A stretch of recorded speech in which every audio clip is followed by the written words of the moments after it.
culture, Keynes' ideas on activism. So, some signboards are there. സംസ്കാരത്തെ പ്രീഹിസ്റ്റോറിക്, historic, post historic എന്ന നിലയിൽ നോക്കിക്കണ്ട് നിർവചിക്കാൻ ശ്രമിക്കുന്നു. നീത്സെയുടെ ആശയങ്ങൾ ഡെലൂസ് വായിച്ചതിൽ നിന്ന്. That is a first part of my essay. Second, രണ്ടാമതായി അന്റോണിയോ ഗ്രാംഷിയെ പണിക്കർ വായിച്ചതിൽ നിന്ന്. Intellectual formation, contradictory consciousness, transformation of intellectuals, molecular transformation, hegemony തുടങ്ങിയ these kinds of ideas in the Indian context, അത് ഇന്ത്യൻ പശ്ചാത്തലത്തിൽ കൊളോണിയൽ അനന്തര സാഹചര്യങ്ങളിൽ മനസ്സിലാക്കാനുള്ള രണ്ട് പാർട്ടാണ് ഇതിലുള്ളത്. അതിൽ ഒരു third sign board, the post colonial എന്ന പരികൽപ്പന പണിക്കർ ഉപയോഗിക്കാറില്ല. കാരണം ഇന്ത്യ സ്വാതന്ത്ര്യാനന്തരവും ഒരു കൊളോണിയൽ സാഹചര്യത്തിൽ തന്നെ എന്ന നിലയിലാണ് പണിക്കരെ പോലുള്ള ബുദ്ധിജീവികൾ നോക്കിക്കണ്ടത്.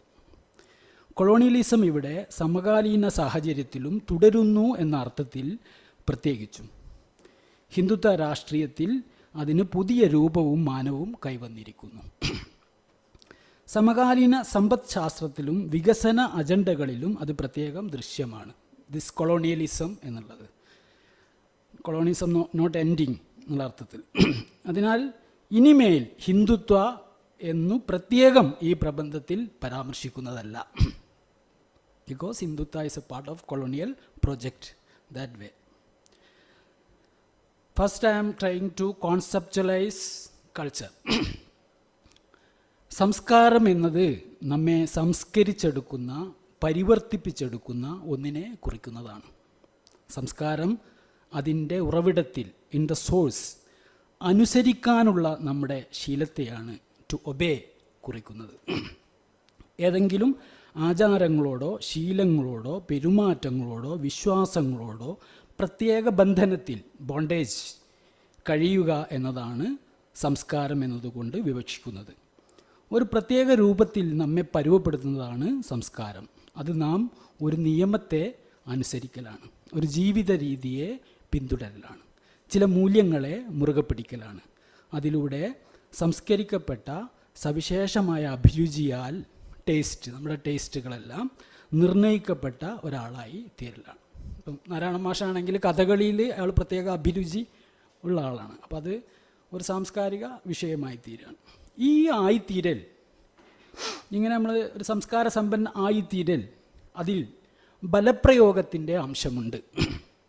ഈ ബലാത്കാരം ഒരാളുടെ ഉള്ളിലുള്ള അപജയ ശക്തികളെ, റിയാക്റ്റീവ് ഫോഴ്സസ്, ഉപജയ ശക്തിയാക്കി ആക്റ്റീവ് ഫോഴ്സസ് ആക്കി മാറ്റാനുള്ളതാണ്. ഇതൊരു ദെലുസിയൻ, ഒരു നിഷിയൻ കോൺസെപ്റ്റ് നിന്ന് എടുത്തതാണ്. എന്ന് വെച്ചാൽ ഈ നമ്മുടെ ഈ അനബോളിക് ആൻഡ് കാറ്റബോളിക്സമാണ് നമ്മളെ ശരീരത്തിൻ്റെ ഇതാണ് നമ്മളെ മെറ്റബോളിസം. അതിൽ ഉപാപജയ പ്രവർത്തനങ്ങൾ. അപ്പോൾ നമ്മുടെ സമൂഹത്തിനെ വേണമെങ്കിൽ ആ ഒരു ടെർമിനോളജിയിൽ വായിച്ചെടുക്കുക എന്നുള്ള അർത്ഥത്തിലാണ്. മനുഷ്യനെ അനുശീലിപ്പിക്കുകയും തെരഞ്ഞെടുപ്പ് നടത്താൻ തയ്യാറാക്കുകയുമാണ്, അത് ട്രെയിൻ ആൻഡ് സെലക്ഷൻ സംസ്കാരം ചെയ്യുന്നത്. സാംസ്കാരിക ചലനത്തെ, ദ മൂവ്മെൻറ്റ് ഓഫ് കൾച്ചറിനെ മൊറാലിറ്റി ഓഫ് കസ്റ്റംസ്, ആചാരാനുഷ്ഠാനങ്ങളുടെ ധാർമ്മികത എന്നാണ് നീത്സെ വിളിക്കുന്നത്. അവിടെ ഇരുമ്പ് സെല്ലുകളും ഹിംസയും മനുഷ്യനെ പരിശീലിപ്പിക്കാനുള്ള മറ്റു പീഡനമുറകളും കടന്നു വരുന്നു. ഈ ഹിംസാത്മകമായ പരിശീലനത്തിൽ ജീനിയോളജിസ്റ്റ് രണ്ട് ഘടകങ്ങളെ വേർതിരിച്ചു കാണുന്നു. ഒന്ന്, അനുസരിക്കപ്പെടുന്നത്, കീഴടങ്ങുന്നത്, ഒബെയ്ഡ്, ഒരു ജനതയിൽ, ഒരു വംശത്തിൽ, ഒരു വർഗത്തിൽ. അതെപ്പോഴും ചരിത്രപരമാണ്.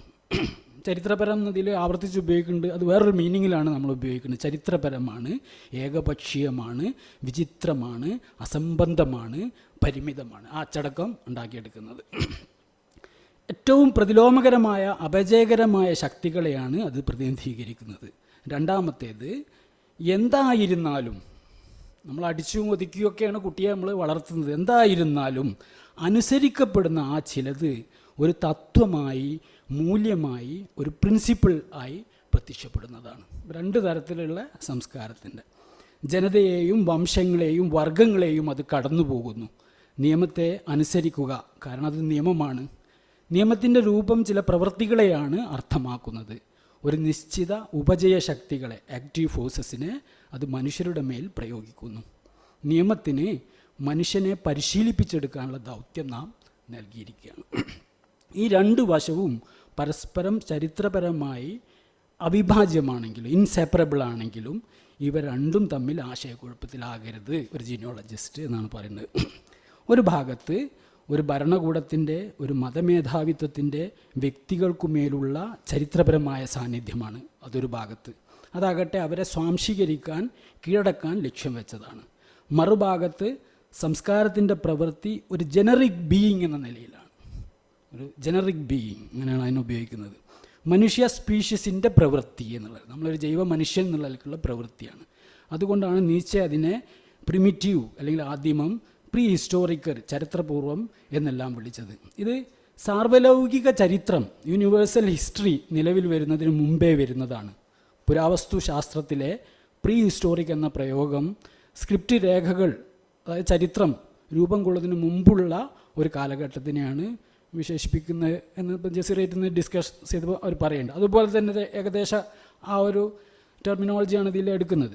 ഇവിടെ സംസ്കാരം ഒരു ജനറിക് ആക്ടിവിറ്റി എന്ന നിലയിലാണ്. മനുഷ്യവംശത്തിൻ്റെ നിലനിൽപ്പിൻ്റെ വലിയൊരു ഭാഗത്തിൽ ചരിത്രകാലത്തിനു മുമ്പ് മനുഷ്യൻ തൻ്റെ മേൽ തന്നെ പ്രയോഗിച്ച അധ്വാനത്തിൻ്റെ, അവളുടെ ചരിത്രപൂർവമായ അധ്വാനം മുഴുവൻ അടങ്ങിയതാണ്.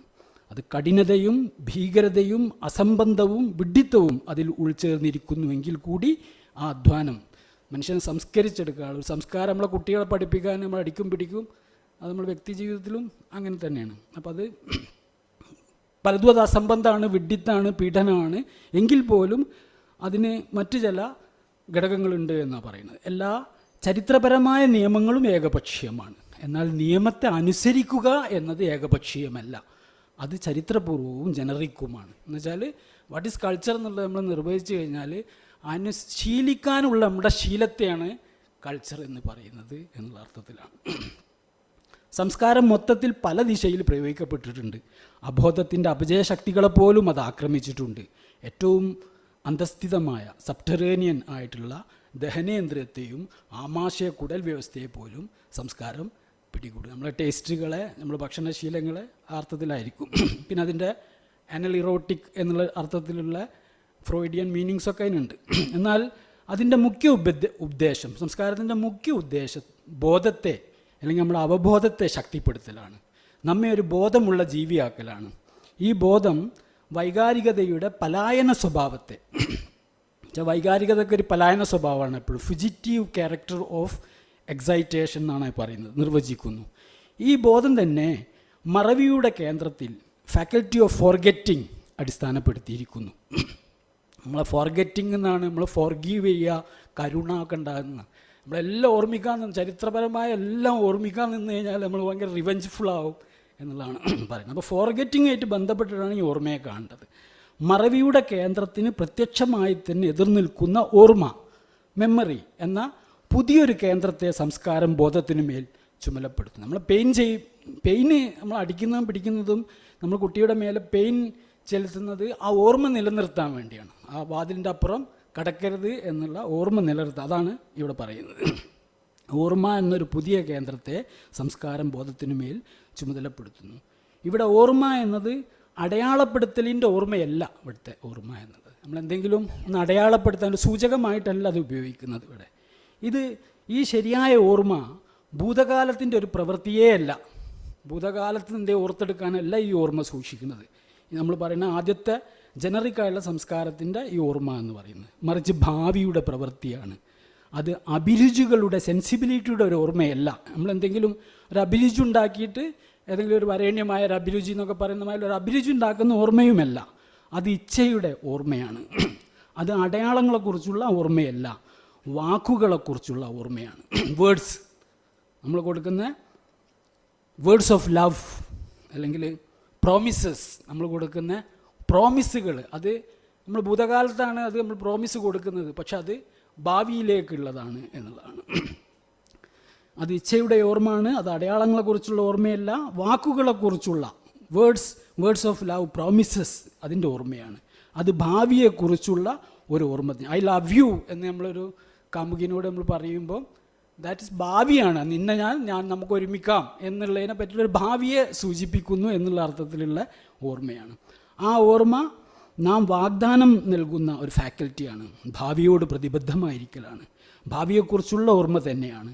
നാം വാഗ്ദാനങ്ങളെ, പ്രോമിസസ് ഓർക്കുന്നത് അതൊരു പ്രത്യേക ഭൂതകാല നിമിഷത്തിൽ ഉണ്ടാക്കിയ ഒന്നിനെ തിരിച്ചു വിളിക്കാനല്ല, not to recall from the past, പക്ഷേ ഭാവിയുടെ ഒരു നിമിഷത്തിലേക്ക് കൈവശം വെക്കാനുള്ള ഓർമ്മയാണത്. അതാണ് to hold memory for the future.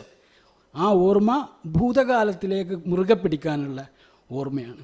വാഗ്ദാനം നൽകാൻ ഒരാളെ പ്രാപ്തമാക്കലാണ് നമ്മളെ സംസ്കാരം എന്നുള്ളതിൻ്റെ നിർവചനമായിട്ട് നമ്മൾ കോൺസെപ്ച്വലൈസ് ചെയ്യാൻ ഇവിടെ ഉദ്ദേശിക്കുന്നത്. അങ്ങനെ അവരെ ഭാവിയിലേക്ക് ഉപയുക്തമാക്കുകയാണ്, ഒരു ശക്തവും സ്വതന്ത്രമായ മനുഷ്യനാക്കി തീർക്കുകയാണ്. യൂട്യൂബ് എന്നുള്ളൊരു ബാൻഡിൽ ഞാൻ അജിത്തൊക്കെ കേൾക്കാറുണ്ട്. ഇങ്ങനെ അതിലൊരു ഗ്രാമിക കിട്ടിയാൽ promises we make from the cradle to the grave എന്ന് പറയുന്നുണ്ട്. എന്ന് വെച്ചാൽ നമ്മൾ തൊട്ടിൽ മുതൽ ചുടല വരെ നമ്മൾ കൊടുക്കുന്ന വാഗ്ദാനങ്ങൾ, അതാണ് നമ്മളെ ജീവിതത്തിൻ്റെ സംസ്കാരത്തിനെ നിർണ്ണയിക്കുന്നത് എന്നുള്ളതാണ് പറഞ്ഞത്. ചുട്ട മുതൽ ചുടല വരെ, ചുട്ടയിലെ ശീലം ചുടല വരെ എന്നൊക്കെ പറയുന്നതാണ്. അതാണ് നമ്മളെ സംസ്കാരം എന്നുള്ള ജനറിക് ബീയിങ് എന്നുള്ള ആ സംസ്കാരത്തിനെ കുറിച്ചിട്ട് പറയുന്നത്. ഇനി ഇതിൻ്റെ ഹിസ്റ്റോറിസിറ്റിയിലേക്ക് നമ്മൾ വരുമ്പം, പ്രീ ഹിസ്റ്റോറിക് ആയിട്ടുള്ള നമ്മളെ വ്യക്തിയുടെയും സമൂഹത്തിൻ്റെയും പ്രീ ഹിസ്റ്ററി ആയിട്ടുള്ള അവസ്ഥകളിൽ നിന്ന് നമ്മൾ ഹിസ്റ്റോറിക് ആയിട്ടുള്ള ഇതിൽ വരുമ്പം ചരിത്രത്തിൽ culture from historical point of view, സംസ്കാരം അതിൻ്റെ സത്തക്ക് തന്നെ വിരുദ്ധമായ ഒരു ടേൺ എടുക്കുകയാണ്. തികച്ചും വ്യത്യസ്ത പ്രകൃതമുള്ള അപരിചിത ശക്തികൾ സംസ്കാരത്തിനെ പൂർണ്ണമായി പിടികൂടുകയാണ്. ചരിത്രത്തിലെ മനുഷ്യൻ്റെ സ്പീഷീസ് പ്രവർത്തനം അതിനെയും അതിൻ്റെ ഉൽപ്പന്നങ്ങളെയും അതിനെ വികൃതപ്പെടുത്തുന്ന, അതിനെ ഡിസ്റ്റോർട്ട് ചെയ്യുന്ന ചലനത്തിൽ നിന്ന് വേർപെടുത്താൻ കഴിയാത്ത ഒന്നാണ്. ഈ സംസ്കാരത്തിൻ്റെ ഇത് എപ്പോഴും പിടികൂടാൻ, അതിനെ എപ്പോഴും വികൃതമാകുന്ന, ഡിസ്റ്റോർട്ട് ചെയ്യാനുള്ള സാധ്യതകളും കൂടിയും അത് മുന്നോട്ട് വെക്കുന്നുണ്ട്, എപ്പോഴും ഉണ്ട് എന്നാണ് പറയുന്നത്.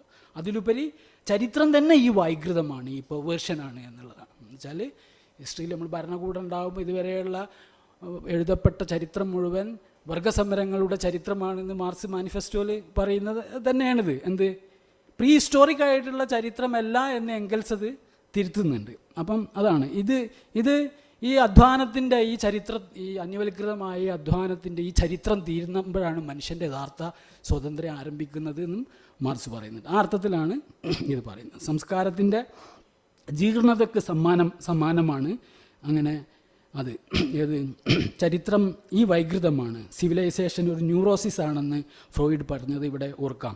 സ്പീഷ്യസ് പ്രവർത്തനത്തിന് പകരം സംസ്കാരത്തിൻ്റെ ജീർണതയ്ക്ക് സമാനമാണത്. ചരിത്രം നമുക്ക് വംശങ്ങളെയും ജനതതികളെയും വർഗങ്ങളെയും മതാധികാര കേന്ദ്രങ്ങളെയും സമ്മാനിക്കുന്നു. സ്പീഷ്യസ് പ്രവർത്തിക്കുമ്പോൾ അപജയ സ്വഭാവമുള്ള സംഘടനകളെയും അസോസിയേഷനുകളെയും സമുദായങ്ങളെയും കൊണ്ടുകെട്ടുന്നു. സംസ്കാരത്തെ മറക്കുകയും ആകിരണുകയും ചെയ്യുന്ന പരാന്നഭോജികൾ ആണ് സ്റ്റേറ്റിനെ കുറിച്ച് പറയുന്നത്.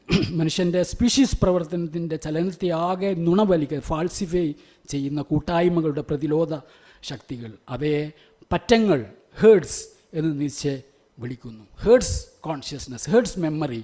സംസ്കാരത്തിൻ്റെ ഇത്തരം പറ്റാവബോധത്തിൽ ഈ ഹേർഡ്സ് കോൺഷ്യസ്നസ്സിൽ നിന്നാണ് ആൾക്കൂട്ട കൊലകൾ ഉണ്ടാകും. സംസ്കാരത്തിന് അങ്ങനെയൊക്കെ നമ്മളിപ്പം ഓരോ കോണ്ടക്സ്റ്റുകൾ നമുക്കറിയാം. അതിൻ്റെയൊക്കെ നീതിക്ക് പകരമായും അത് സ്വയം നശിച്ചു പോകുന്ന പ്രക്രിയക്ക് പകരമായും ഒരിക്കലും നാശം ആഗ്രഹിക്കാത്ത സമൂഹങ്ങളെ ചരിത്രം നമുക്ക് മുന്നിൽ അവതരിപ്പിക്കുന്നു. നീതിക്ക് പകരം ജസ്റ്റിസിന്, ആൻറ്റി ആയിട്ടുള്ള ജസ്റ്റിസിന് പകരം നമ്മളെല്ലാവരും പെരിഷ് ചെയ്യും, നശിച്ചു പോകും. പക്ഷേ ഈ ചരിത്രം കൊണ്ടുവെക്കുന്ന ഈ പ്രതിരൂപങ്ങൾ അവർ സ്വയം ഒരിക്കലും നശിക്കുന്നില്ല എന്നുള്ള ഭാവത്തിലാണ് നമ്മുടെ മുന്നിൽ അവതരിപ്പിക്കുന്നത്. നമ്മുടെ എല്ലാ അർത്ഥത്തിലും നമുക്കത് പ്രയോഗിക്കാം. ഒരിക്കലും നാശം ആഗ്രഹിക്കാത്ത സമൂഹങ്ങളെ ചരിത്രം നമ്മൾ മുന്നിൽ അവതരിപ്പിക്കുന്നു. അവർക്ക് അവരുടെ നിയമങ്ങൾക്കപ്പുറമായി ഒന്നും ഭാവന ചെയ്യാൻ കഴിയില്ല. പരമാധികാരമുള്ളൊരു വ്യക്തിയായി നമ്മെ സംസ്കാരത്തിൻ്റെ ഒരു ഉൽപ്പന്നമായി മാറ്റുന്നതിന് പകരം ചരിത്രം അതിൻ്റെ ഒരു ഉൽപ്പന്നം അവതരിപ്പിക്കുന്നു. ചരിത്രം അതിൻ്റെ പ്രസിദ്ധമായ അർത്ഥം അത് ഡൊമസ്റ്റിക്കേറ്റ് ചെയ്ത മനുഷ്യരിൽ കണ്ടെത്തുന്നു എന്നതാണ്. ഇത് സൈറ്റേഷനൊക്കെ ഉണ്ട്. നീഷെ ആൻഡ് ഫിലോസഫി, ഗില്ലസ് ഡെലൂസിൻ്റെ ചെറിയൊരു വർക്കാണ്. അതിലുള്ള ചില നിരീക്ഷണങ്ങളാണ്. സംസ്കാരത്തിൻ്റെ ജൈവിക തലങ്ങളുടെ, നമുക്ക് അങ്ങനെ വിളിക്കാം, ഈ സ്പീഷ്യസ് ബീയിങ്ങിൻ്റെ ആ സംസ്കാരത്തിന് ജൈവിക തലങ്ങളുടെ മേൽ ഭരണകൂടങ്ങളും മതാധികാരവും പിടിമുറക്കുമ്പോഴാണ് ചരിത്രം ആരംഭിക്കുന്നത്. ഒരു വ്യക്തിയുടെയും ഒരു സമൂഹത്തിൻ്റെയും ചരിത്രം. ഒരു കുട്ടിയായി ജനിക്കുമ്പോൾ ഒരിക്കലും തന്നെ നമ്മൾ ഇന്ന മതത്തിലോ ഇന്ന ജാതിയിലോ ഇന്ന സമുദായത്തിലോ ഇന്ന നാട്ടിലാണോന്നും അറിയുന്നില്ല. അപ്പോഴും അവന് പരുവപ്പെടുത്തലിന് വിധേയമാകുന്നുണ്ട്. പിന്നെ ക്രമേണ നമ്മൾ ഇന്ന സമുദായത്തിൽപ്പെട്ടതാണ്, ഇന്ന ജാതിയിൽപ്പെട്ടതാണ്, ഇന്ന പാർട്ടിയിൽപ്പെട്ടവരാണ്, ഇന്ന രാഷ്ട്രത്തിൽപ്പെട്ടവരാണ്, ഇന്ന ഭരണകൂടത്തിന് ഇന്ന വിദ്യാഭ്യാസത്തിൻ്റെ കീഴിൽ ഇങ്ങനെ കഴിയേണ്ടവരാണെന്നുള്ള ബോധത്തിലേക്ക് രണ്ടാം ഘട്ടത്തിലാണ് അത് വരുന്നത് എന്നുള്ള അർത്ഥത്തിലും അതിനെ മനസ്സിലാക്കാം. സംസ്കാരത്തിൻ്റെ ജൈവിക തുടർച്ചയിൽ നിന്ന് ചരിത്രം അവരെ പറിച്ചു മാറ്റുകയും പരുവപ്പെടുത്തലിൻ്റെയും അടിമത്തത്തിൻ്റെയും സമ്മതി നിർമ്മാണത്തിൻ്റെയും കെട്ടിയേൽപ്പിക്കപ്പെട്ട മറ്റൊരു സംസ്കാരത്തിനും നിയമസംഹിതക്കും വിധേയമാക്കുകയും ചെയ്യുന്നു. ഇവിടെയാണ് സംസ്കാരത്തെ ചരിത്രവും രാഷ്ട്രീയവും കൈയാളുന്ന പ്രക്രിയ ആരംഭിക്കുന്നത്. അതുകൊണ്ട് തന്നെ സംസ്കാരം എന്ന സംവർഗം, ആ കാറ്റഗറി, ഒരു സാമ്പത്തിക ഘടനയുടെ പ്രതിഫലനമോ കണ്ണാടിയോ പ്രത്യാഘാതമോ അല്ല, ഒരു ഉപരിഘടനയോ സാമ്പത്തിക അടിത്തറയുടെ മേൽപ്പിരയോ അല്ല. സാംസ്കാരിക ജീവിതത്തിൻ്റെ പ്രവർത്തനത്തെ ഭാവിയിലേക്കുള്ളൊരു നീക്കിവെപ്പായി കാണുമ്പോൾ മനുഷ്യൻ എന്ന ജീവിക്ക് അവൻ്റെ രൂപപ്പെടലിൻ്റെ ആവശ്യമായൊരു ധർമ്മവ്യവസ്ഥയായി, ബുദ്ധൻ്റെ ധമ്മ നമുക്ക് ഓർക്കാം അവിടെ, സംസ്കാരത്തെ മനസ്സിലാക്കുമ്പോൾ അതിനെ പതുക്കെ ഭരണകൂടവും മതാധികാര ശക്തിയും മൂലധനവും കൈയാളുകയാണ് ചെയ്യുന്നത്. സംസ്കാരത്തെയും മതത്തെയും ധർമ്മത്തെയും അധികാരവും മൂലധനവും കൈയാളുന്നു. ഇതിൻ്റെ ആദ്യ പാർട്ട് കോൺസെപ്ച്വലൈസിങ് കൾച്ചർ എന്നുള്ള പാർട്ട് അവസാനിക്കുകയാണ്. കൊളോണിയൽ ശക്തികൾ ഇത്തരത്തിൽ തദ്ദേശീയമായ ഒരു ജീവിതത്തിൽ വരുത്തുന്ന പരിവർത്തനങ്ങളുടെ പ്രത്യാഘാതമായാണ് ഇന്ത്യയിൽ സാംസ്കാരികതയുടെ പരിപ്രേക്ഷ്യങ്ങൾ വികസിച്ചു വന്നത് എന്ന് കെ. എൻ. പണിക്കർ തൻ്റെ പഠനങ്ങളിൽ നിരീക്ഷിക്കുന്നു. കൊളോണിയൽ ശക്തികളായിട്ട് ബന്ധപ്പെട്ടിട്ട് തദ്ദേശീയമായ ജനതയിലുണ്ടായ പലതരം ആങ്സ്റ്റുകളും പലതരം ചലനങ്ങളിൽ നിന്നുടെയും പ്രത്യാഘാതമാണ് ഇന്ത്യയിലെ ഈ സംസ്കാരിതയെ സംബന്ധിച്ചുള്ള ചില പരിപ്രേക്ഷ്യങ്ങൾ ഉണ്ടായത് എന്നാണ് കെ. എൻ. പണിക്കർ അദ്ദേഹത്തിൻ്റെ വർക്കുകളിൽ ഉടനീളം നോക്കിയാൽ നമുക്കത് കാണാം. അതുകൊണ്ട് തന്നെ ചരിത്ര പഠനത്തിലും രീതിശാസ്ത്രത്തിലും സംസ്കാരത്തിൻ്റെ സംവർഗം, സംസ്കാരം എന്നുള്ള കാറ്റഗറി സാമ്പത്തിക ഘടനയ്ക്ക് ഒപ്പത്തിനൊപ്പമോ അനുബന്ധമോ മേൽക്കീഴായോ നിൽക്കുന്ന ഒന്നായല്ല, മറിച്ച് കീഴടക്കലിൻ്റെ പ്രത്യയശാസ്ത്രങ്ങളുടെ മേച്ചിൽപ്പുറമാണ്. സംസ്കാരത്തെ ഇപ്രകാരം പ്രധാനമായി കരുതി കയ്യിലെടുക്കുകയായിരുന്നു കെ. എൻ. പണിക്കർ ചെയ്തത്. കെ. എൻ. പണിക്കർ 38 ജനിച്ച ആളാണ്. നമ്മൾ വിചാരിക്കും നമ്മുടെ ഒപ്പരമുള്ള ആളാണ്. അത്രയും ആക്റ്റീവായിട്ട് അവസാനം വരെ നിലനിന്നുകൊണ്ടായിരിക്കാം. അപ്പോൾ അത്രയും പയനീറിങ് ആയിട്ടുള്ള വർക്കാണ് ഈ മേഖലയിൽ ചെയ്യുന്നത്. ഇന്നിപ്പോൾ അതിൻ്റെ പഠനങ്ങളൊക്കെ വളരെയധികം മുന്നോട്ട് പോയിട്ടുണ്ട്. പക്ഷേ ഈ മേഖലയിലുള്ള വളരെ പയനീറിങ്, പ്രാതസ്മരണീയമായിട്ടുള്ള വർക്ക് എന്നുള്ള രൂപത്തിലാണ് പണിക്കരുടെ ഓർമ്മ അതിൻ്റെ ഇന്ത്യൻ കോണ്ടെക്സ്റ്റിൽ വളരെയധികം പ്രസക്തമാകുന്നത്. ഇതിന് അദ്ദേഹം ഗ്രാംഷിയുടെ ബുദ്ധിജീവിതത്തെക്കുറിച്ചും വിപ്ലവഘട്ടങ്ങളെക്കുറിച്ചും ചരിത്ര ബ്ലോക്കുകളെക്കുറിച്ചും ഹിസ്റ്റോറിക്കൽ ബ്ലോക്ക് നിരീക്ഷണങ്ങളാണ് ആശ്രയിച്ചത് എന്ന കാര്യം സുവിദിതമാണല്ലോ, എല്ലാവർക്കും അറിയാം. ക്ലാസിക്കൽ മാർക്സിസത്തിൻ്റെ ഘടനാവാദപരമായ വായനയുടെ രീതിശാസ്ത്രങ്ങൾ മേൽക്കൈ നേടിയിരുന്ന ഘടനാവാദപരമായ വായനയുടെ രീതിശാസ്ത്രങ്ങൾ മേൽക്കൈ നേടിയിരുന്ന ചരിത്ര ഗവേഷണ മേഖലയുടെ സ്വാധീനത്തിൽ നിന്ന് പുറത്തു കടക്കാനാണ് അക്കാദമികേതരം എന്നുകൂടി വിശേഷിപ്പിക്കാവുന്ന ഒരു ചിന്തകനിൽ നിന്ന് കെ. എൻ. സഹായം തേടിയത് എന്ന കാര്യവും പ്രധാനമാണ്. ഇത്രയും അക്കാഡമിക്കായിട്ടുള്ള അയാളുടെ ആശയങ്ങൾ മുഴുവെടുത്തത് ഒരിക്കലും അക്കാഡമിക്കാന്ന് പറയാൻ പറ്റാത്ത ഗ്രാംഷിയിൽ നിന്നാണ് എന്നുള്ളത് വളരെ പ്രധാനപ്പെട്ട ഒരു സംഭവമാണ്. നമ്മൾ അക്കാദമികേതരം എന്നുള്ള ഈ ഒരു വിഭജന ഒരു ബൈനറി നമ്മൾ വെക്കാറുണ്ടല്ലോ പല കാര്യങ്ങളിലും. സംസ്കാരത്തെ അതിൻ്റെ സാമ്പത്തിക ഘടനാവാദത്തിൽ നിന്ന് പുറത്തെടുത്ത് സ്വതന്ത്രമായി സമീപിക്കാനാവുമോ എന്ന അന്വേഷണത്തിൽ കെ. എൻ. പണിക്കർ വിജയിക്കുകയാണ് ഉണ്ടായത്. കാരണം സാംസ്കാരിക പഠനം ഉൾക്കൊള്ളാത്ത ചരിത്രരചന പൂർണ്ണമാവില്ല എന്ന നിലയിൽ ഗവേഷണ രംഗം പിൽക്കാലത്ത് വഴിമാറുന്നുണ്ട്. അപ്പം കേരളത്തിൻ്റെ ഇന്നലകളിൽ നിന്ന് ചൊവ്വാദോഷത്തിൻ്റെ ആ പ്രഭാഷണ പരമ്പരയിലേക്ക് ഗണേഷ് മാഷ് എത്തുമ്പോൾ അങ്ങനെ ഒരു ഷിഫ്റ്റ്, ഒരു സാംസ്കാരികമായിട്ടുള്ളൊരു ചരിത്രത്തിൻ്റെ വായനയിലേക്ക് അത് വരുന്നുണ്ട്. ആനുഷംഗായി പറഞ്ഞെന്നുള്ളൂ. പുരാവസ്തു ശാസ്ത്രം വസ്തു സംസ്കാര പഠനത്തിൻ്റെ പുതിയ രീതിശാസ്ത്രം കൂടി കൊണ്ടുവരികയും ചെയ്തു. മെറ്റീരിയൽ കൾച്ചർ സ്റ്റഡി എന്നുള്ള നാഗരികതകളെക്കുറിച്ച് പഠനമാണത്. അത് ഒരു സാമ്പത്തിക അടിത്തറകളെക്കുറിച്ചുള്ള പഠനമല്ല. ഗ്രാംഷിയിൽ നിന്നും, ലുക്കാച്ചിൽ നിന്നും, റൈമണ്ട് വില്യംസിൽ നിന്നും, ഇ.പി. തോംസണിൽ നിന്നും, ലൂസിയർ ഗോൾഡ്മാനിൽ നിന്നും പണിക്കർ സ്വീകരിച്ച മാതൃകകളും ആശയ പരികല്പനകളും സംസ്കാരവും പ്രത്യയശാസ്ത്രവും ചരിത്രത്തിലെത്തുന്ന സ്വാധീനത്തിൻ്റെ പ്രാധാന്യത്തെ അറിയുന്നതിലേക്ക് അദ്ദേഹത്തിന് സൈദ്ധാന്തികമായി സഹായമായി. പ്രത്യേകിച്ചും കോളനി അനുഭവത്തിലൂടെ കടന്നുപോയൊരു ജനതയ്ക്ക് സംസ്കാരം എങ്ങനെ സമരത്തിൻ്റെ ഒരു സ്ഥലിയായിത്തീരുന്നു, സൈറ്റ് ഓഫ് സ്ട്രഗിൾ എന്ന കാര്യത്തിൽ ആഴത്തിൽ പതിഞ്ഞ അനുഭവം ഉണ്ടാകും കോളനി ജനതകൾക്ക്. അധിനിവേശിതരായ ഒരു ജനത സ്വന്തം അഭിമാനം സമാർജിക്കാൻ തുടങ്ങുന്നത് സംസ്കാരത്തിലൂടെയാണ് എന്ന ആഫ്രിക്കൻ ചിന്തകൻ അമിൽക്കർ കബ്രാളിൻ്റെ ചിന്തകൾ സംസ്കാരത്തിൻ്റെ രാഷ്ട്രീയ വിവക്ഷകളെ പറ്റിയുള്ള ആലോചനകൾ കെ.എൻ. പണിക്കർക്ക് നൽകുന്നുണ്ട്. ഉറവിടങ്ങളിലേക്കുള്ള മടക്കം ഒരു ജനതയുടെ ഉയർപ്പിൻ്റെ ആദ്യ ഭാഗത്തെ കുറിക്കുന്നു എന്ന കബ്രാളിൻ്റെ നിരീക്ഷണം. പണിക്കർ മാഷ് എപ്പോഴും കോട്ട് ചെയ്യുന്ന ഒരാളാണ് അമിൽക്കർ കബ്രാൾ എന്നുള്ള ആഫ്രിക്കൻ സ്വാതന്ത്ര്യ സേനാനി ചിന്തകനൊക്കെ ആയിട്ടുള്ള ആളാണ്. അദ്ദേഹത്തിൻ്റെ ഒരു കോട്ടാണ്. പണിക്കർ മാഷ് എന്നെ ഉദ്ധരിക്കുന്നതാണ്. വിമോചനങ്ങളുടെ ചരിത്രം പഠിക്കുകയാണെങ്കിൽ കാണാനാവുന്നത് സാംസ്കാരിക അവതീർണങ്ങളുടെ കൾച്ചറൽ മാനിഫെസ്റ്റേഷൻ ഒരു ഉയർപ്പാണ്. അത് സമരങ്ങളുടെ ആദ്യകാലത്ത് വലിയ തോതിൽ സംഭവിക്കുന്നു. ഇവിടെ മർദ്ദകൻ്റെ സംസ്കാരത്തെ അധിനിവേശ ജനത നിഷേധിക്കുന്ന സാംസ്കാരിക വ്യക്തിത്വത്തിന് ഊന്നൽ നൽകുന്നു. അത് വിജയിച്ചാലും ഇല്ലെങ്കിലും ഒരു പ്രയത്നമായി പുരോഗമനപരമായ നിലയിൽ ദൃഢീകരിക്കുന്നു. വൈദേശിക മേധാവിത്വത്തിന് കീഴടങ്ങിയ സാഹചര്യങ്ങൾ എന്തായാലും സാമ്പത്തികവും രാഷ്ട്രീയവും സാമൂഹികവുമായ ഘടകങ്ങൾ മേധാവിത്വം നടപ്പാക്കാൻ പ്രയോഗിച്ചിട്ടുണ്ട് എന്നിരിക്കലും വെല്ലുവിളിയുടെ ബീജം നാം കാണുന്നത് പൊതുവെ സാംസ്കാരിക ഘടകങ്ങൾക്കുള്ളിൽ നിന്നാണ്. അത് വിമോചന പ്രസ്ഥാനത്തിൻ്റെ ഘടന നിർമ്മിക്കുകയും വികാസത്തിലേക്ക് നയിക്കുകയും ചെയ്യുന്നു എന്നുള്ള കബ്രാളിൻ്റെതാണ്. ഗ്രാംഷിൻ്റെ ചെറിയൊരിതാണ്. സോഷ്യലിസ്റ്റ് വിപ്ലവങ്ങൾ ജനതയുടെ അപബോധത്തിൽ നടക്കുന്ന ദീർഘവും സങ്കീർണവും തന്മാത്രാ തലത്തിലുള്ള മോളിക്കുലാർ പരിവർത്തനങ്ങളുടെ ഉൽപ്പന്നമാണ്. മുതലാളിത്ത ശക്തിയുടെ രാഷ്ട്രീയ സാംസ്കാരിക മേൽക്കോയ്മയിൽ നിന്ന് സാധാരണ ജനങ്ങളെ സാംസ്കാരിക വിമോചനം നടത്തേണ്ടത് ദീർഘമായ പ്രക്രിയയാണ്.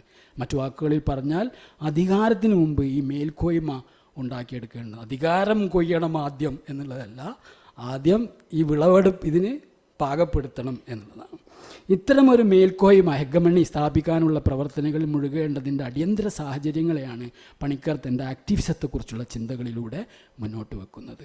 പണിക്കരെ സംബന്ധിച്ചിടത്തോളം സാംസ്കാരിക പ്രവർത്തനം എന്നത് കൊളോണിയൽ മേധാവിത്വത്തിൻ്റെ കാലത്തെ ജനങ്ങളുടെ പ്രതിരോധത്തിൻ്റെ ചരിത്രത്തെ സംബന്ധിച്ച ഉൾക്കാഴ്ചകളെ കൂടി ഉൾക്കൊണ്ടതാണ്. കേവലമായിട്ടുള്ള ഒരു സാംസ്കാരിക പ്രവർത്തനമല്ല അദ്ദേഹം സാംസ്കാരിക പ്രവർത്തനം എന്ന് പറയുമ്പോൾ. പ്രത്യേകിച്ച് ഇന്ത്യയെപ്പോലെ കൊളോണിയൽ അധിനിവേശത്തെ അനുഭവിച്ചൊരു ജനതയ്ക്ക് സാംസ്കാരിക പ്രവർത്തനം എന്നത് കൊളോണിയൽ സംസ്കാരത്തോടുള്ള പ്രതിരോധവും അധിനിവേശങ്ങളോടുള്ള പ്രതികരണവുമാണ്. കൊളോണിയൽ മേധാവിത്വം അനുഭവിച്ച രാജ്യങ്ങളിൽ സാംസ്കാരിക പ്രവർത്തനത്തിന് രാഷ്ട്രീയ പ്രതിരോധപരമായ സാധ്യതകളാണ് ഉള്ളത് എന്നിത് അർത്ഥമാക്കുന്നു. നിയോ കൊളോണിയലിസത്തിൻ്റെ സമകാലീന ചരിത്രത്തിൽ അതിന് വിപുലമായ കടമകളാണ് ഏറ്റെടുക്കാനുള്ളത് എന്നും വരുന്നു.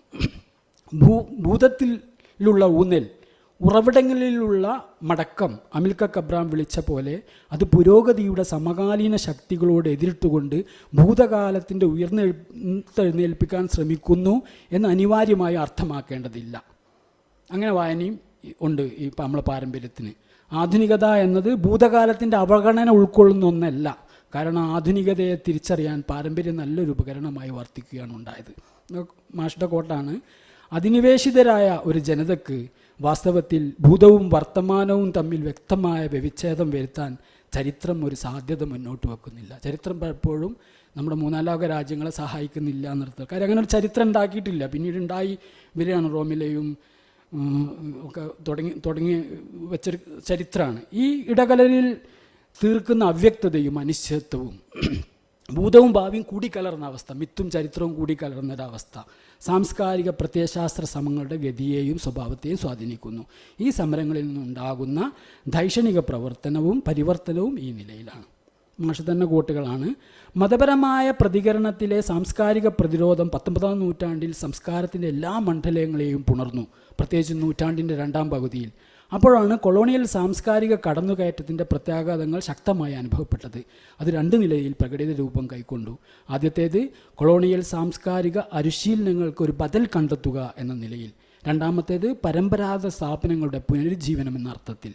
ആദ്യത്തേത് വിദ്യാഭ്യാസത്തെയും ഭാഷയെയും സംബന്ധിച്ച താല്പര്യങ്ങളെ അടിവരയിട്ടു. രണ്ടാമത്തേത് പരമ്പരാഗത അറിവിലുള്ള അന്വേഷണവും സമകാലീന അനുശീലനങ്ങളിലേക്ക് അതിന് വിവർത്തനം ചെയ്യാനുള്ള ശ്രമങ്ങളും. ഈ രണ്ട് പ്രവണതകളും കൊളോണിയൽ കാലത്ത് തന്നെ അതിനോട് പ്രതികരിച്ചുകൊണ്ട് ഇന്ത്യൻ ദൈക്ഷണികരുടെ ഇടയിൽ വന്ന് അതൊന്ന് വിജയിച്ചപ്പോൾ നമ്മളൊരു ലിബറൽ ഒരു ഭരണകൂടം, മറ്റൊന്ന് വിജയിച്ചപ്പം അത് നമ്മളൊരു സെമി ഫാസിസ്റ്റിക് എന്നൊക്കെ വിളിക്കാവുന്ന ഒരു ഭരണകൂടവും. അത് രണ്ടും ഈ കൊളോണിയലിസത്തിനുള്ള പ്രതികരണമാണ് എന്നുള്ളതാണ് പണിക്കർ മാഷിയുടെ. ഇപ്പം പൊട്ടിമുളച്ചൊരു സാധനമല്ല, എൻ്റെ ഒരു സെക്കുലർ ഫോഴ്സിൻ്റെ പരാജയത്തിൽ നിന്ന് വന്നത് മാത്രമല്ല നമ്മളിപ്പോഴത്തെ ഈ ഫോഴ്സുകളൊന്നും, മറിച്ച് അത് ഇതിൽ അന്തർഹിതമായി കിടക്കുന്ന ഒരു ഘടകമായിരുന്നു എന്നർത്ഥത്തിലാണ് കെ.എൻ. പണിക്കർ അത് വായിക്കുന്നത്. അപ്പോൾ അതിനെ സമീപിക്കേണ്ടത് കുറച്ചും കൂടി ഗൗരവമായിട്ടാണ് എന്നർത്ഥം. പ്രാദേശികവാദവുമായി വളരെയേറെ സ്വാധീനത്തിൽപ്പെട്ട സാംസ്കാരിക പ്രതിരോധം സങ്കീർണമായ ഒന്നാണ്. മതപരമായ പുനരുദ്ധാനത്തിനും മഹത്വവൽക്കരണത്തിനുമുള്ള ശ്രമങ്ങൾ മാത്രമല്ല അത് നമ്മൾ നോട്ട് ചെയ്യേണ്ട ഒരു പോയിൻ്റാണ്. അതൊരു മതപുനരുദ്ധാനമോ ഒരു അങ്ങനത്തെ ഒരു മഹത്വവൽക്കരണം മാത്രമല്ല, സാമൂഹികവും സാംസ്കാരികവും രാഷ്ട്രീയവുമായുള്ള സംരംഭങ്ങളുടെ എല്ലാ മേഖലയെയും പുണരുന്ന തരത്തിൽ ഭൂതകാലത്തിലേക്കുള്ളൊരു ദൈക്ഷണിക അന്വേഷണമാണ്. അതൊരു ദൈക്ഷണിക അന്വേഷണം തന്നെ. ഇന്ത്യൻ ഔഷധ പാരമ്പര്യം, കൊളോണിയൽ പൂർവ്വ സാങ്കേതിക വിദ്യയുടെ സാധ്യതകൾ, ഇന്ത്യൻ സംഗീതം, നാടകം, രാഷ്ട്രീയ വ്യവസ്ഥ, സ്ത്രീകളുടെ പരിതോവസ്ഥ എന്നതുള്ള എല്ലാ മണ്ഡലങ്ങളിലേക്കും ഇത് വ്യാപിക്കാൻ സാധ്യതയുള്ള, അല്ലാതെ ഒരു ചെറിയൊരു മത പുനരുദ്ധാനം മാത്രമല്ല എന്നർത്ഥത്തിൽ ഈ ഭാഗത്തൊക്കെ വളരെ സീരിയസ് ആയിട്ടുള്ള അന്വേഷണങ്ങൾ ആ ഭാഗത്തുനിന്നും നടക്കുന്നുണ്ട്. ഈ മേഖലകളിലൂടെ ഇന്ത്യയുടെ ഉന്നത സ്ഥാനം തെളിയിക്കുകയായിരുന്നു അതിൻ്റെ ലക്ഷ്യം. ഇന്ത്യക്കാർക്ക് എന്തു കഴിയുമെന്നതിന് വർത്തമാനം ഒരു മാനദണ്ഡമല്ല എന്നത് വിശ്വസിച്ചു. നിലനിൽക്കുന്ന സാംസ്കാരിക സംഘാതങ്ങളെ പുനരുജ്ജീവിപ്പിക്കുകയും സംഘടിപ്പിക്കുകയും ചെയ്യേണ്ടത് ഈ സാധ്യതയെ തിരിച്ചറിയുന്നുള്ള അനിവാര്യമായ മുന്നോപാധിയാണെന്ന ധാരണ ഇതിൽ ഉൾച്ചേർന്നിരിക്കുന്നു. അങ്ങനെ ഇന്ത്യൻ മനസ്സ് കൂടുതൽ അന്തർമുഖമായി എന്നുള്ളതാണ്. രസകരമായ അല്ല സാന്ദ്രമായ ഭാഷയിലാണ് culture colonialism, culture and resistance എന്നുള്ള ഓക്സ്ഫോർഡ് ബുക്ക് ഇറക്കിയ പുസ്തകത്തിലുള്ള ആ അന്തർമുഖത്തു നിന്നാണ് ഇന്ന് നമ്മൾ ഈ കാണുന്ന ഈ സംഭവങ്ങളൊക്കെ. ഈ പരിസ്ഥിതി ഗ്രാംഷിയുടെ കോൺട്രാഡിക്ടറി കോൺഷ്യസ്നെസ് എന്ന പരികല്പനയുമായി നമ്മൾ ബന്ധിക്കാൻ ശ്രമിക്കാം. ഏകദേശം കഴിഞ്ഞിട്ടുണ്ട്. ഈ കോൺട്രാഡിക്ടറി കോൺഷ്യസ്നെസ്സിന് നമ്മൾ അടിമപ്പെടുന്ന ഒരവസ്ഥ എന്താണ്? രണ്ട് ബോധങ്ങളുണ്ട് ഒരാൾക്ക്. ഒന്ന് അയാളുടെ പ്രവർത്തനത്തിൽ അന്തർഹിതമാണ്. യഥാർത്ഥത്തിൽ അത് അയാളെ തൻ്റെ സഹപ്രവർത്തകരുമായി ഐക്യപ്പെടുത്തുന്നു, യഥാർത്ഥ ലോകത്തിൻ്റെ പരിവർത്തനത്തിൻ്റെ പ്രായോഗിക പ്രവർത്തനത്തിൽ പങ്കെടുപ്പിക്കുന്നു, നമ്മുടെ ക്ലാസ് ലൈഫ്. മറ്റൊന്ന് ഉപരിപ്ലവമായ നിലയിൽ തുറന്നതാണ്, അല്ലെങ്കിൽ അത് പോപ്പുലർ അല്ലെങ്കിൽ വാചികമായിട്ടുള്ളതാണ്. അത് അയാൾ ഭൂതത്തിൽ നിന്ന് സ്വായത്തമാക്കിയതാണ്. ഇവിടെ പറഞ്ഞല്ലോ കോമൺ സെൻസ്, വിമർശനരഹിതമായി ഉൾക്കൊണ്ടതാണ്. എന്നാൽ വാചികമായ സങ്കല്പീകരണം പ്രത്യാഘാതങ്ങളില്ലാത്തതല്ല. അതൊരു പ്രത്യേക സാമൂഹ്യ വിഭാഗത്തെ ഒരുമിച്ച് നിർത്തുന്നു. അത് സാമൂഹ്യശീലങ്ങളെയും പെരുമാറ്റങ്ങളെയും സ്വാധീനിക്കുന്നു. അതിൻ്റെ മനുഷ്യൻ്റെ ഇച്ഛയുടെ ദിശയെ സ്വാധീനിക്കുന്നു. വിവിധ തലത്തിലുള്ള ഫലപ്രദത്വത്തിൽ അല്ലെങ്കിൽ എഫിക്കസി ആണെങ്കിലും പലപ്പോഴും അത് വൈരുദ്ധ്യാത്മക ബോധത്തിന്, കോൺട്രാഡിക്ടറി കോൺഷ്യസ്നെസ്സിന് ഒരു നീക്കത്തിനും അനുവദിക്കാത്ത നിലയിലൊരു അവസ്ഥയെ സൃഷ്ടിക്കാൻ പോകുന്നതാണ്. ഈ കോൺട്രാഡിക്ടറി കോൺഷ്യസിൻ്റെ ആ ഇഫക്റ്റ് എന്താണെന്ന് വെച്ചാൽ അത് നമ്മളെ പാസീവാക്കി കളയും. ഇത്രയൊക്കെ മതി സെമിനാർ നമ്മൾ തീരുമാനിച്ച് കളയും.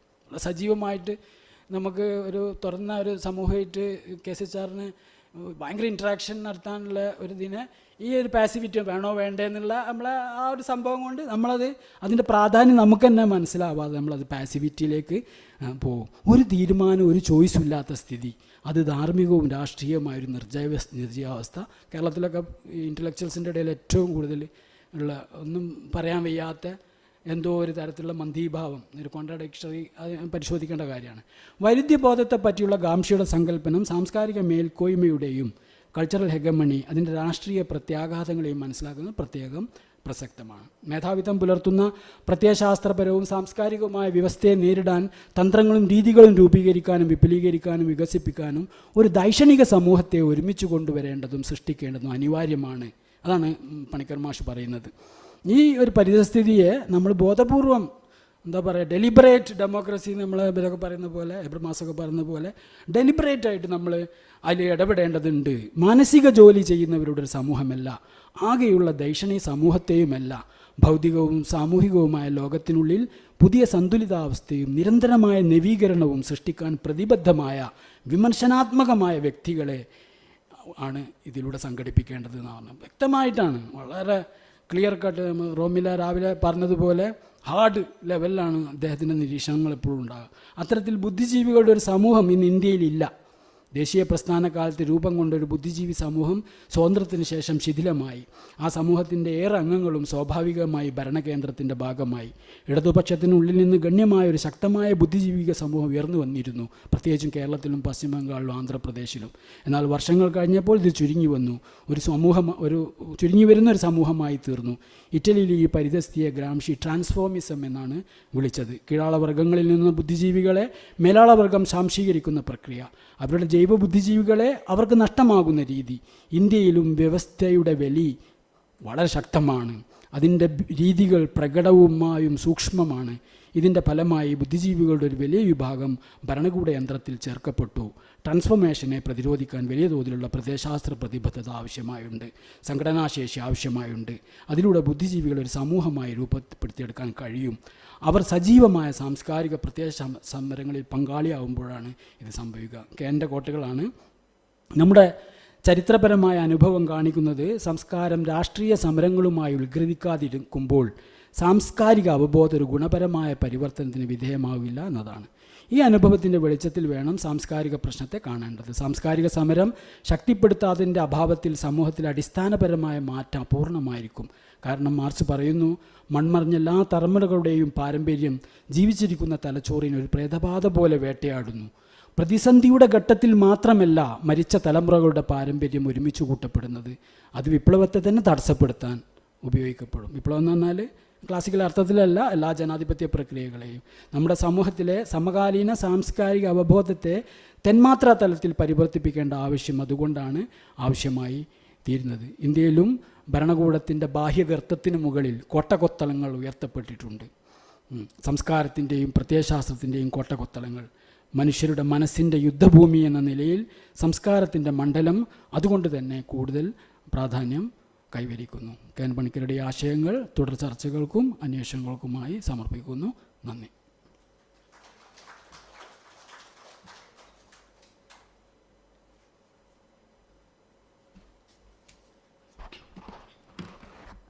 Thank you, P.P. Shanavas. Now we move to today's concluding lecture. We have Professor P.J. Cherian, former Director KCHR, with his lecture, Cain, a sage who lived with the Amana priorities of life.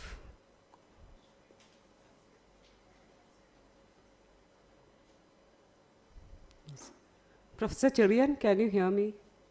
Yeah, I can hear you. Can you hear me? Yes, we can hear you. So over to you, please.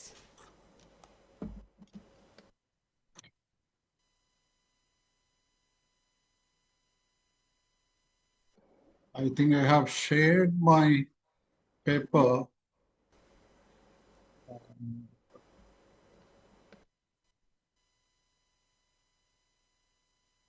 Yes, we are sharing the screen, so it is visible. Yeah, you please continue. So thank you very much for the invitation and also preponing my kind of memorizing Cain at this very important gathering. To speak of Cain Panikkar is not easy. He was a deep mind and a towering intellectual, and yet a grounded and balanced human being. He was beyond a name or a profession or an institution. He was a way of being. This way of being may be described, maybe imperfectly, through what we may call the Amana or Sramana priorities of life. A balance of humility, inner truth, cosmic affection, and critical reasoning. Its predominant presence in the Indian subcontinent seems to have been during the reign of the first three rulers of the Mauryan age. And as far as South India, during the Sangam age, approximately between 300 BCE and 300 CE. In North India, it was generally addressed as Sramana, and in Tamilagam as Amana priorities. These priorities were not abstract values, but lived orientations tested in ordinary life as much as in moments of historical, political, cultural strain. Behaviorally, the Sramanas tried to practice restraint, non-violence, and the virtue of measure.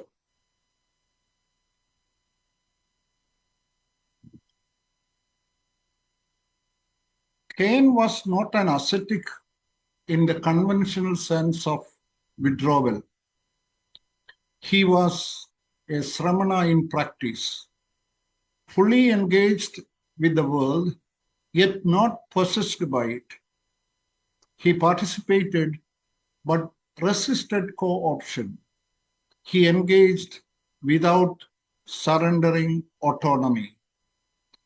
This difficult balance seems to have defined his life. His passing recalls rare figures whose lives acquire a certain philosophical completeness. One is tempted to believe that, like many Sramana practitioners, he accepted his departure with the same awareness that marked Pandit Dharmananda Kosambi's, that is Didi Kosambi's father's renouncement of life. Born 90 years ago in Kandiyur family near Guruvayur, he was the youngest of 9 children. His father passed away when he was still an infant, and the responsibility of raising the family fell upon his mother, Echikutti Amma. It was her strength, along with the care of his elder siblings, that shaped his early life. From a young age, he seemed to have acquired a combination of humility, sensitivity, depth of perception, and clarity about his place in the world. He would often recall how his mother's quiet sanity nurtured these qualities. I also remember him saying softly about his wandering days as a little child. Somewhere not far from his house, he found a quiet place where he could watch the expanse of the sky and play with the cloud formations.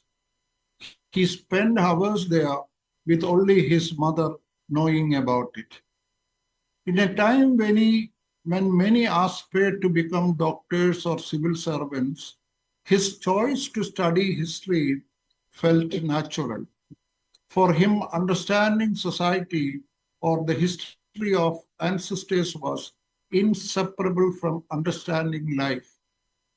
This remained a lifelong vocation or pursuit. After completing his postgraduate studies in Rajasthan, where he lived with his elder brother, he entered teaching and research, his true calling. From then on, his own life followed a path of disciplined inquiry, openness, and intellectual engagements.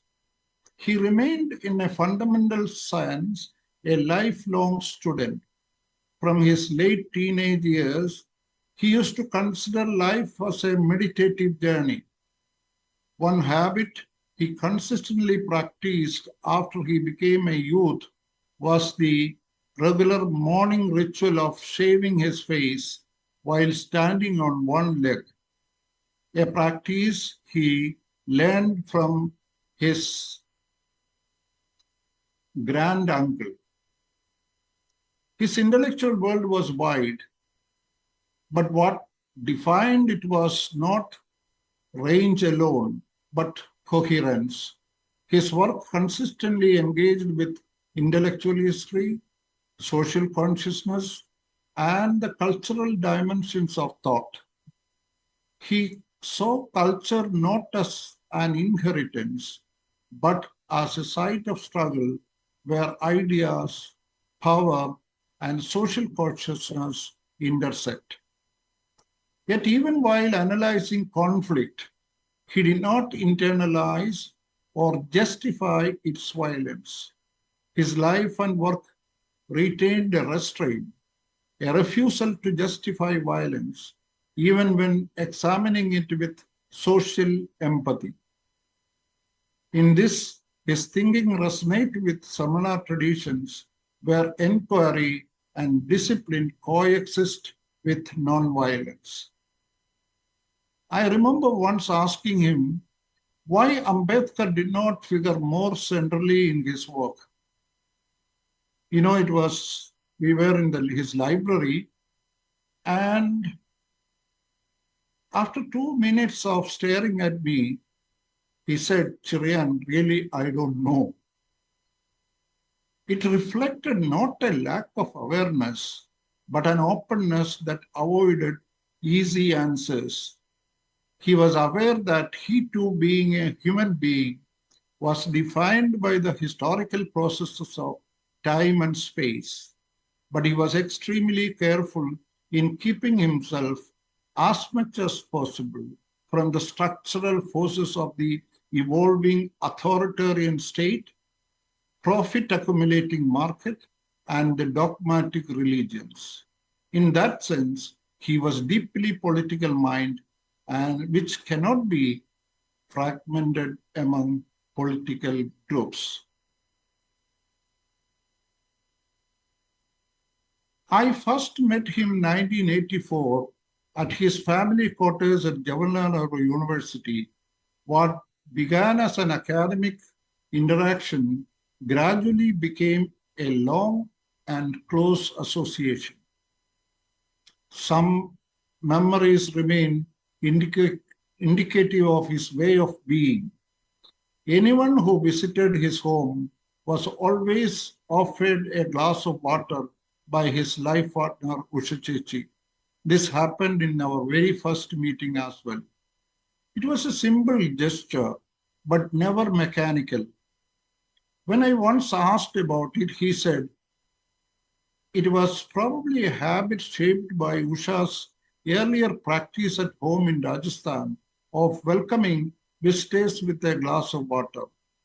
Over time, it became clear that such acts were part of a deeper ethic, one that did not seek display.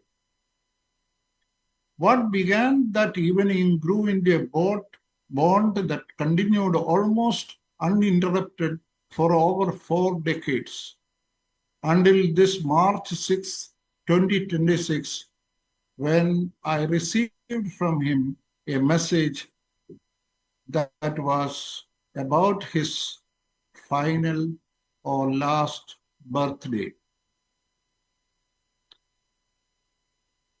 A second phase of our association began in 1999 when we were involved in building what became the Kerala Council for Historical Research. He served as its founding chairman and I as its chief executive officer. Those years were marked by institutional uncertainty, formation, dissolution, legal contestation, and financial constraints. He would refer to these as teething problems with characteristic understatement. If I recall correctly, out of the 47 governing body meetings of the KCHR, Kane presided over 45. It was his Amana gesture to guide me and the institution of KCHR through the often insurmountable difficulties it underwent in its infancy. Despite these challenges, KCHR grew into a significant academic institution. Its work, including the research at Pattanam, associated with the ancient port of Muziris, brought wider attention to Kerala's deep past. Throughout this period, Ken remained a steady presence. His strength was not demonstrative. It lay in patience, restraint, dialogue, and firm commitment to institutional autonomy. When that autonomy was threatened beyond a point, he chose to withdraw rather than compromise. This was not retreat, but restraint. On a personal level, his life was sustained by close relationship, especially with his companion, Usha Panikkar. Their home reflected shared ethic of simplicity and care. I and my family feel immensely fortunate to have shared that space with Kayan, Usha Chechi, and their two children, Yagini and Chalini, and their family. There was also in him a certain inwardness, particularly in unfamiliar settings. But among the students and colleagues, this relieved a non-judgmental, silent presence. He observed carefully, intervened when necessary only, but did not impose decisions or his judgments. I was counting. I had one or two occasions when he differed, and I have immense affection towards him for doing so. Otherwise, I would have declared him kind of a saint, because he was in many aspects just as ordinary as any one of you. Let me recall a pleasant incident in Hyderabad where he was to receive a relatively large sum of money as a national honor to his intellectual contribution. Like a child, he used to ask me, Cherian, do you have any suggestion regarding what I have to do with this money? I said, I am no one to give you advice on that. Your cosmic understanding of this world and the very KCHR facing financial difficulties is much known to you than me. He had a graceful smile. The organizers of the event had booked separate rooms for us. He suggested that we share one and cancel the other. Later, when I tried to sleep in the drawing room, it was a big suite.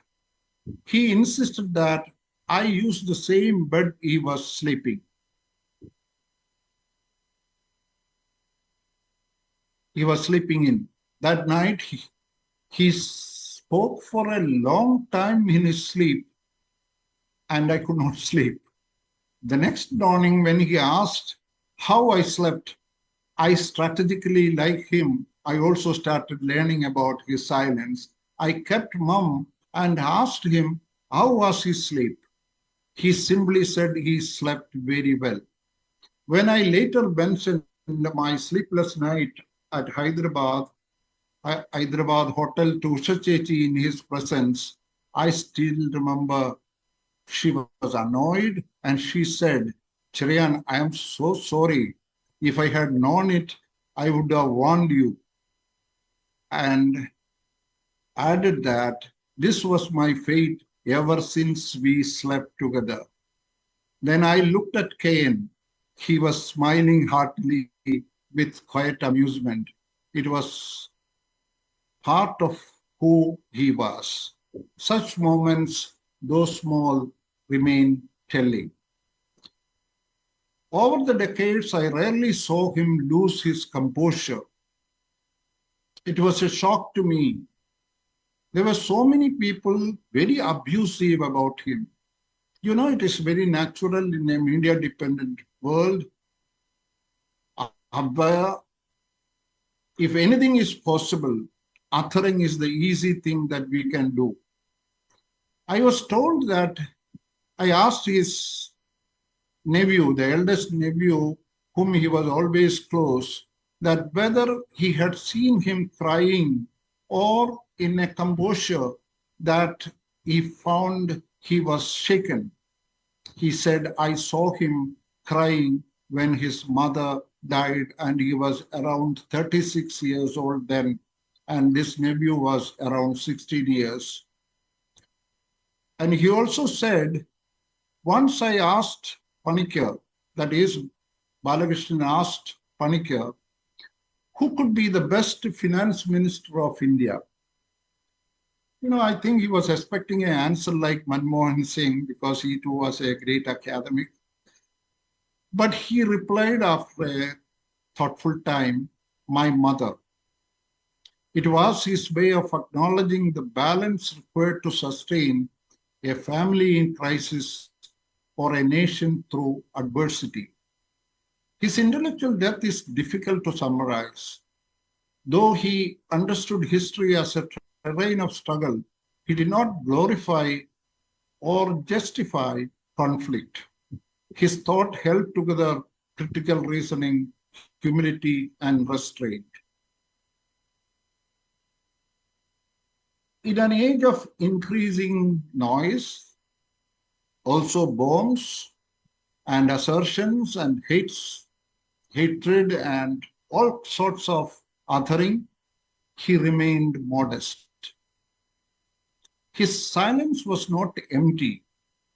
They carried inner integrity, care, and a distance. I read here some lines of a poem from Purananuru 192, written by Kaniyan Pugundrana.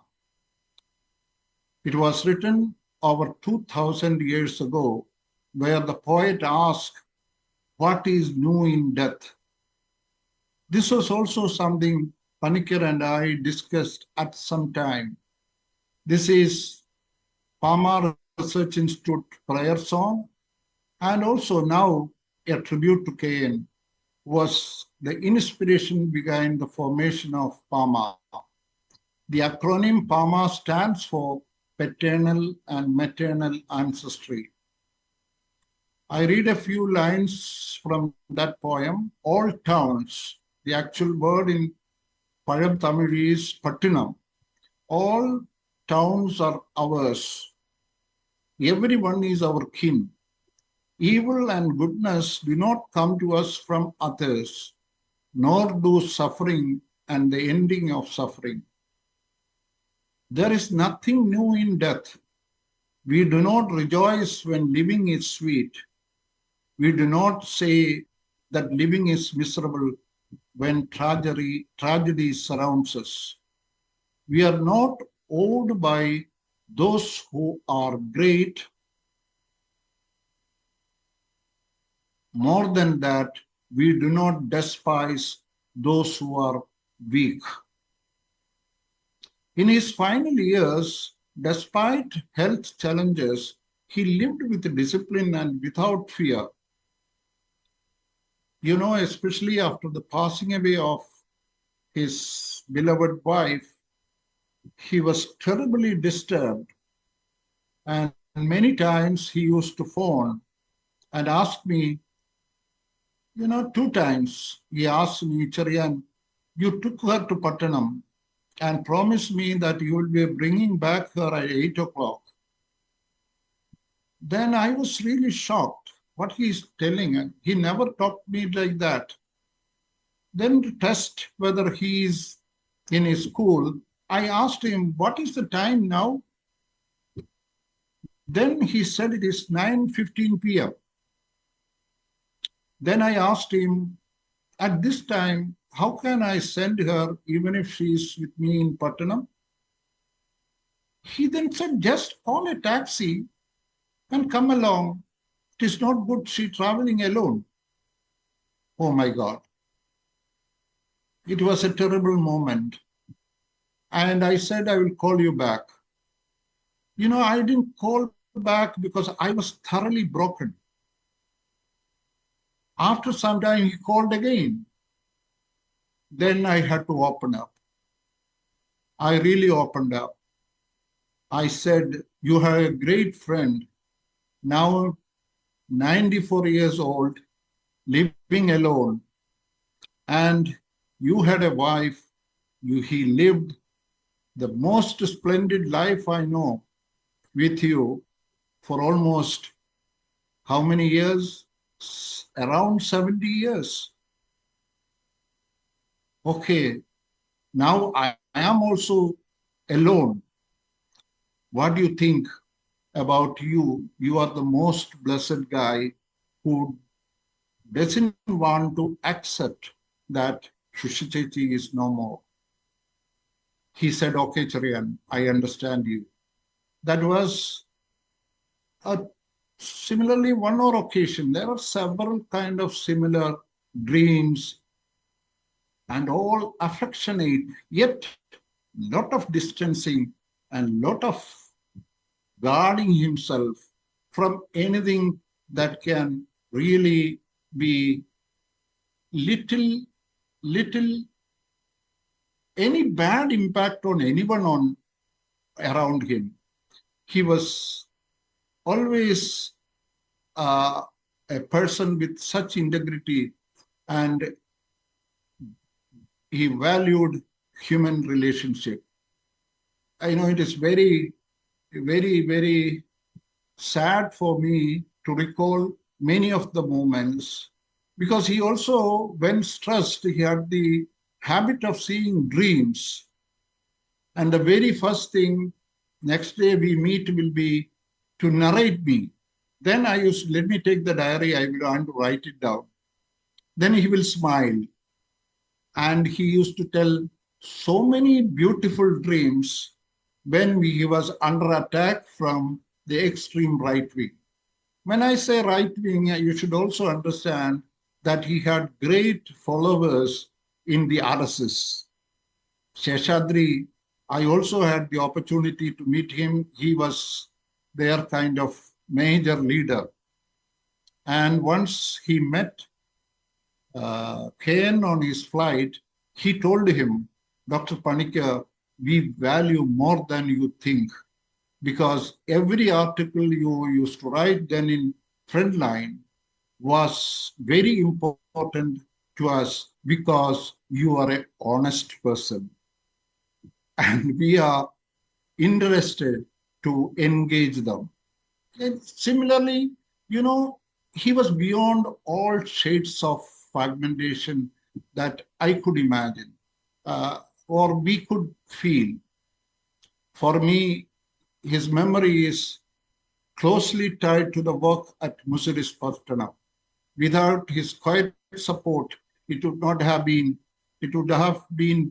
difficult to carry that effort forward with dignity. Among the millions of terracotta fragments found there, only one fragment bears the inscription Amana.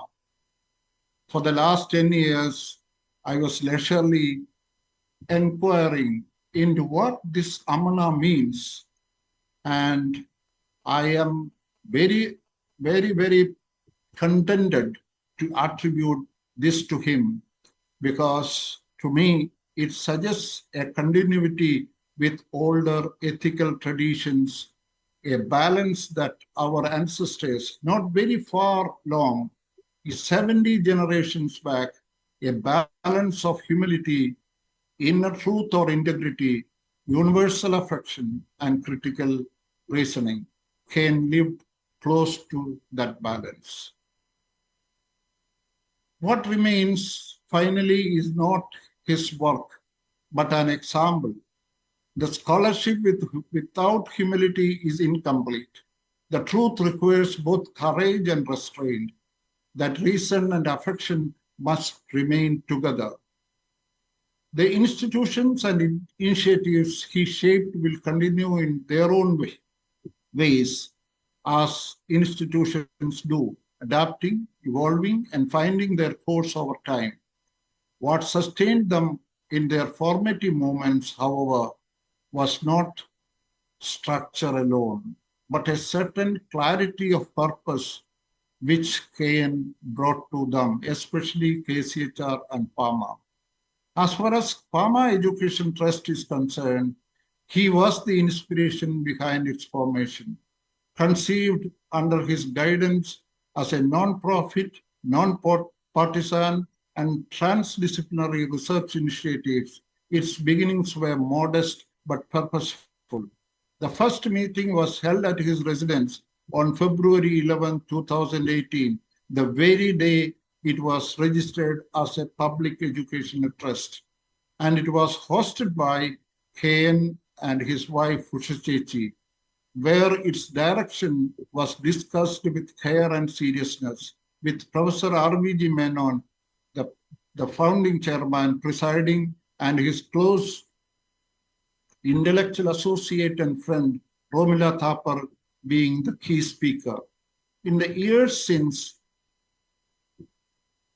PAMA has taken root in new locations on the banks of Periyar at Valva. We have named it as Romila Thapar KN Panikkar Creative Academy. In fact, I am talking to you from there. And at Pattanam, close to the KCHR research office and the site. Each space carrying forward in its own way the spirit in which it was conceived. To speak of continuation, however, is not to suggest preservation of any formal sense. What remains is not something that can be institutionalized or claimed. It can only be approached through practice, through a commitment to think carefully, to act with restraint, and to hold together reason and affection. In that sense, that he leaves behind is not a model to be followed, but a measure against which one may reflect. On behalf of all of you and all of us at PAMA, one can only say this, that his life and work will continue to guide and inspire, not as instruction, but as a presence that endures in thought and action. Thank you very much.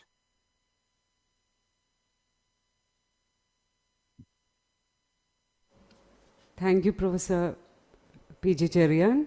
So now I invite Sandhya Asen to deliver vote of thanks.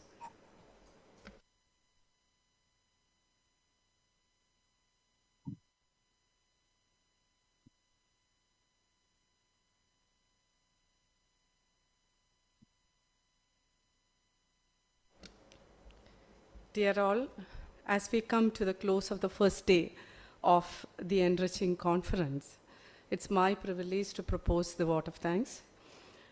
This conference, as its first day, bring out how this conference went out to give a tribute to in the intellectual legacy of Professor K.N. Panikkar. We have had different presentations today.